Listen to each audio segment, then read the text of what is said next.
Agobi. Koumene? Agobi. Ye. Sa ka koche, de il fe kon. Wonde de ou di de tika Yo gen chè, oui? de tika bout la fe kon li ka koche. Nan, ti femelle li koumene, wè.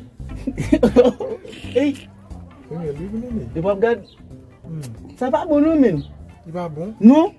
Ou baka ap gade si... Pa di m ka moui la, nou koumene ba... Ou ka moui, s'il fe van la ou ka moui. Oui. S'il fe un van la ou ka moui. Ame ki sa pou m fe pou m defet li koumene? Gadje sa. Koumene nou ka bo sa, oui? Hein? Li jon, bouch li jon. Jol yo senti, oui. Anti, boy yo bo sa. Apre de jodi a pa jem fèm baye kon son ko. Jol yo senti, oui. Ame koumene mè mi pam nan, e nou ak pam nan, parce pam nan... Pou pa pou la nou pou nan ale koumene? Ouyen? Ki met yo?